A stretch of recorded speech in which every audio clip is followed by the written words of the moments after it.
ஆதியாகமம் 32:12.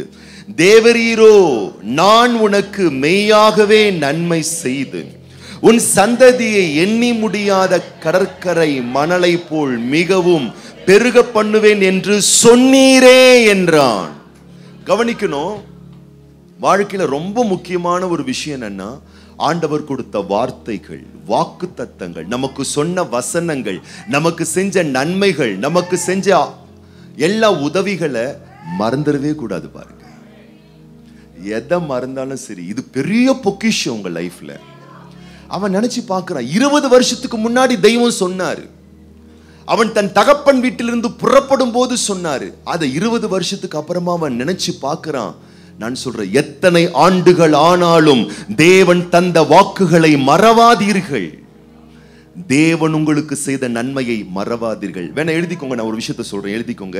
கர்த்தர் உங்களுக்கு செஞ்ச நன்மை, உதவி, உயர்வு, அற்புதம், அதிசயம் மறக்கவே மறக்காதீங்க. ஏன் மறக்க கூடாது அதையும் சொல்றேன். ஏன் மறக்க கூடாது? ஏன் மறக்க கூடாதுன்னா, கடந்த நாட்களில் தேவன் செய்த நன்மைகள், உதவிகள், உயர்வுகள், பிரச்சனையிலிருந்து நமக்கு தந்த தீர்வுகள், இதை மறக்கவே கூடாது. ஏன்னா வருங்காலங்களில் அதை வைத்துதான் பெரிய பெரிய அற்புதங்களை தேவன் நமது வாழ்வில் செய்து முடிக்க போகிறார். கடந்த நாட்களில் செய்த நன்மைகளை மறக்காதீர்கள். பெரிய நன்மைகளை எதிர்பார்த்து கொண்டிருக்கக்கூடிய நீங்கள் தேவன் செய்த சிறிய நன்மைகளை எண்ணி பாருங்கள், சிந்தித்து பாருங்கள். இப்ப தாவீதுக்கு முன்னாடி பெரிய சவால் இருக்கு. கோலியாத்தை காலி பண்ணணும், அரக்கனை அடித்து போட வேண்டும். அவன் என்ன தெரியுமா சொல்றான்? வாயை திறந்து, என்ன பண்ணுவேனோ, ஏது பண்ணுவேனோ, பெரிய தேவை வந்துடுச்சு, பெரிய உதவி எனக்கு வேணும். யார் உதவி செய்வாங்க? மாமன் பண்ணுவாரா, மச்சான் பண்ணுவாரான்னு பேசல. அவன் சொன்ன 2 வார்த்தை. முதல் வார்த்தை, ஏற்கனவே சிங்கத்தின் வாய்களை கிழித்து போட்டேன். 2வது சொன்ன வார்த்தை, கரடிகளை காலி பண்ணின. இது 2 கிட்ட இருந்து என்னையும் என் ஆட்டையும் காப்பாத்தின ஆண்டவர் இந்த கோலியாத்தை நான் காலி பண்றதுக்கான பலத்தை தருவார். வருங்காலத்தில் ஒரு பெரிய நன்மையை பெறுவதற்கு கடந்த காலத்தில் தேவன் செய்த நன்மையோடு தன் வாழ்க்கையை ஒப்பிட்டு பார்க்கின்றான். உங்களுக்கு நடைபெறக்கூடிய புதிய நன்மைகள் பழைய நன்மைகளிலிருந்து தான் துவங்க போகிறது. இப்போ யாக்கோபுக்கு ஒரு அற்புதம் நடக்கணும்னால எங்கிருந்து திரும்ப நடக்க போகுது? 20 வருஷத்துக்கு முன்னாடி அவன்கிட்ட அவர் சொன்ன வார்த்தை அவன் நினைச்சதின் மூலமா தான் நடக்க போகுது. பக்கத்துல பார்த்து சொல்லுங்க, எத்தனை முறை ஆண்டவர் உங்க தலைவலியை சுகமாக்கினாரு? நினைச்சு பார்த்துருக்கோமா? பார்க்கவே மாட்டோம். இப்போ ஒரு வயிற்று வலி வந்த உடனே வயிற்று வலி, வயிற்று வலி, வயிற்று வலி. இப்போ இந்த வயிற்று வலி சுகமாகணும்னா எந்த வலியை நினைக்கணும்?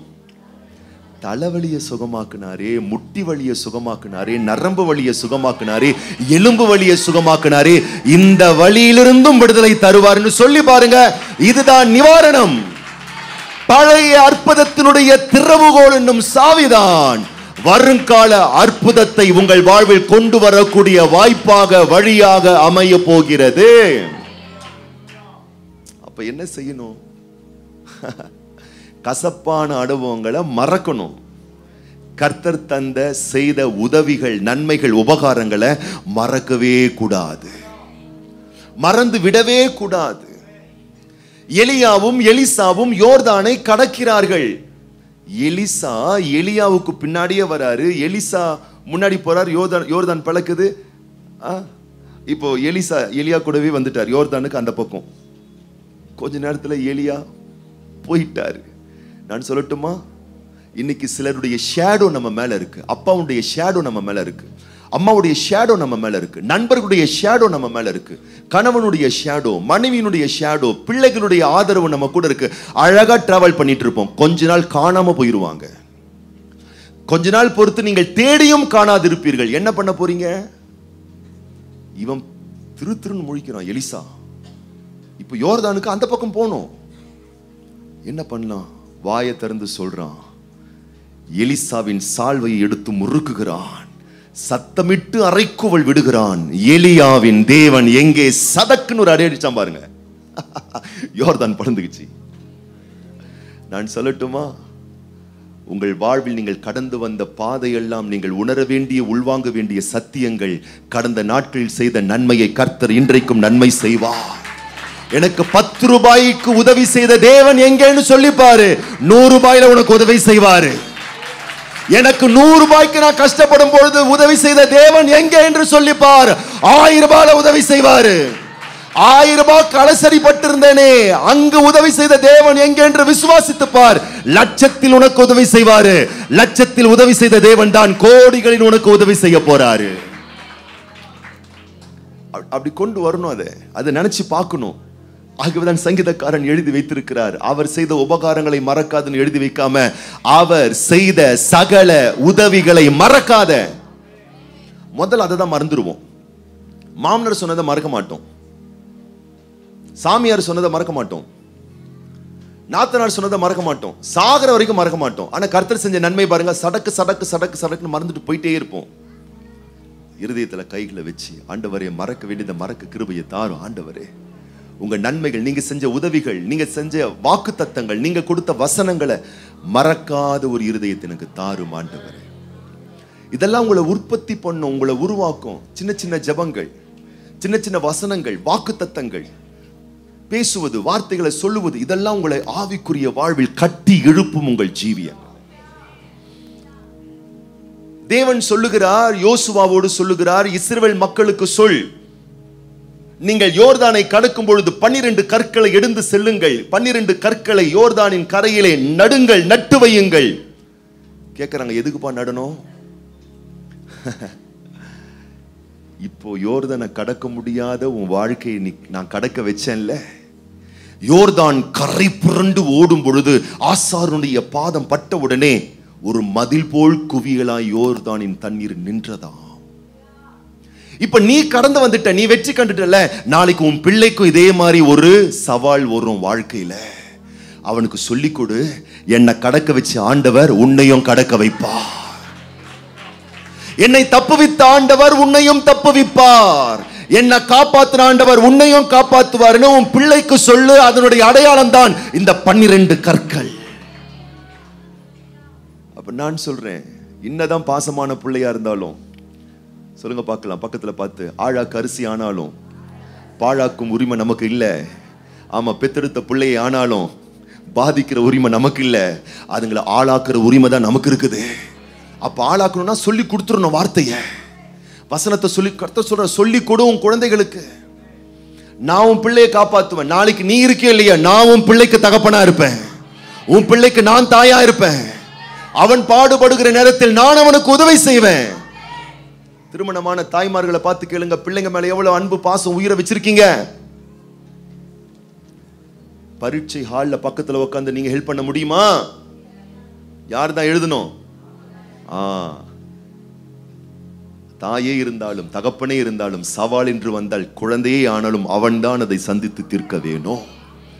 அந்த இடத்தில் நீங்கள் இருக்கிறீர்களோ இல்லையோ, நான் சொல்லுகிறேன், நீங்கள் ஆராதிக்கிற தேவன் உன் பையன் கூட இருப்பாரு, உன் பொண்ணு கூட இருப்பாரு. அவர் அந்த சவாலை கடக்க செய்வார்.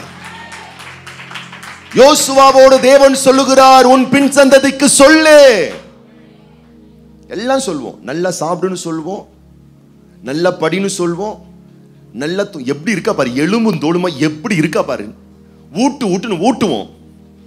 ஆனா வாக்கு தத்தம்லாம் சொல்ல மாட்டோம், ஜெபம் பண்ணுன்னு சொல்ல மாட்டோம். கர்த்தர் சொல்றாரு, நீ ஊட்டுறது கூட ஒரு நாள் ஒன்னும் இல்லாம போயிடும். ஆனா நீ கொடுக்கிற சத்திய வார்த்தை அவன் கடைசி வரைக்கும் அவனுக்கு துணையா நிற்கும், அவனுக்கு அரணா இருக்கும், பாதுகாப்பு வளையமா இருக்கும். இப்ப நான் சொல்றேன், ஆண்டவருடைய நன்மை நினைங்க. சீஷர்கள்லாம் வந்து கர்த்தர்கிட்ட ஒரு விஷயத்தை கேட்கிறாங்க. கர்த்தர் உடனே சம்பந்தமே இல்லாத ஒரு விஷயத்தை பேசுற மாதிரி சொல்றாரு. என்ன சொல்றாருன்னா, ஒரு முறை நான் 5 அப்பத்தை எடுத்து 5000 பேருக்கு கொடுத்தேனே, மிச்சம் எத்தனை கூட நிறைய அப்பத்தை எடுத்தீர்கள் சொல்லுங்கள் அப்படின்னு சீஷர் கிட்ட கேட்கிறாங்க. சீஷர்கள்லாம் யோசிக்கிறாங்க, என்னடா அது நம்ம ஒண்ணு கேட்டா இவரு வேற ஒண்ணு முடிஞ்சு போன விஷயத்தை பத்தி சொல்றாரு. நான் சொல்லட்டுமா, நீங்க கர்த்தர் கிட்ட கேட்பீங்க, ஆண்டவரே இங்க ஒரு நன்மையை செய்யும், இங்க ஒரு அற்புதத்தை செய்யும், இந்த தேவையை சந்தியும். கர்த்தர் அதுக்கு ஆன்சர் கொடுக்க மாட்டாரு. ஏற்கனவே வாடகை வீட்டில் இருக்கும் பொழுது வாடகை கொடுக்க கஷ்டப்பட்டு இருந்தியே, அப்ப நான் அந்த தேவை எப்படி சந்திச்சேன் கொஞ்சம் சொல்லு. இவங்க கேட்கிறாங்க வேற ஒண்ணு. ஆண்டவர் சொல்றாரு, அடுத்த முறை நான் 7 அப்பங்களை கொண்டு 4000 பேரை போஷித்தேனே, எத்தனை எத்தனை கூட நிறைய எடுத்தீர்கள்? சொல்றாங்க 7 கூட ஆண்டவரே. அந்த பாயிண்ட கேட்ச் பண்ணுங்க. அங்கிருந்து வாழ்றார் ஆண்டவர். அங்க ஒண்ணுமே இல்லாத உன் கையில 12 கூடையை கொடுத்து அந்த 12 கூடை நிறைய அப்பத்தை கொடுத்த ஆண்டவர் நான் தானே. இன்னைக்கு என்னால அதை விட பெரிய அற்புதத்தை செய்ய முடியும்னு அங்கிருந்து வாங்குறாரு. எத்தனை பேர் ஃபீஸ் கட்ட முடியாம கஷ்டப்பட்டு இருக்கோம்.